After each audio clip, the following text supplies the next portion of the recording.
Good morning, and welcome to A Word of Hope. My name is Brother Adrian McCaffrey. I'm a student brother here in St. Louis, Missouri. I'm getting ready, in fact, to be ordained a priest in the next few weeks, so I'd ask all of you for your prayers and your support for my classmates and me.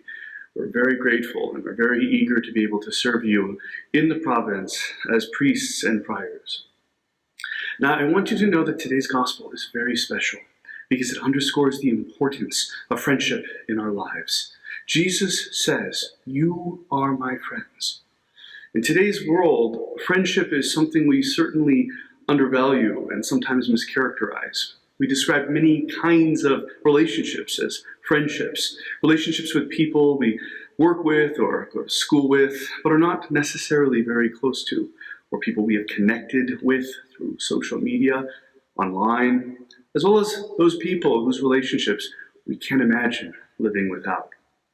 Now, one of the early fathers of the church, St. Basil the Great, said this.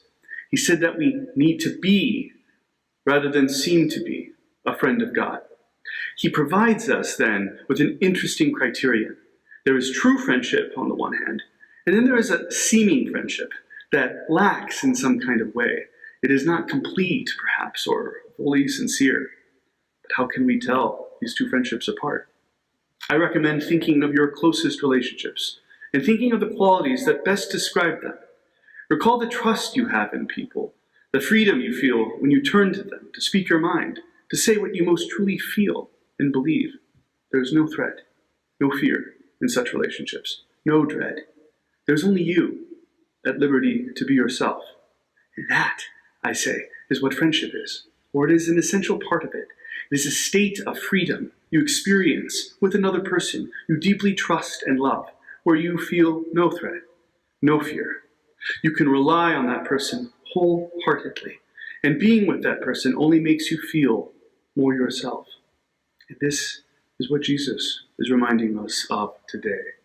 That is the kind of relationship he is calling us to friendship with him. Not a relationship of submissiveness or servitude. In our friendship with him, there is an air of freedom, as though between equals, even though we are never equals, we know, with God. So let us treat Christ as we would a very close friend. Go to him with trust. Feel completely at freedom to say what it is you want to say. You are never more yourself than when you are sitting there, speaking in such a way with him. If we pour out our hearts to him, he will begin to pour his heart into us, and we will grow and become like him. And most importantly of all, we will begin to love like him, others as well as ourselves.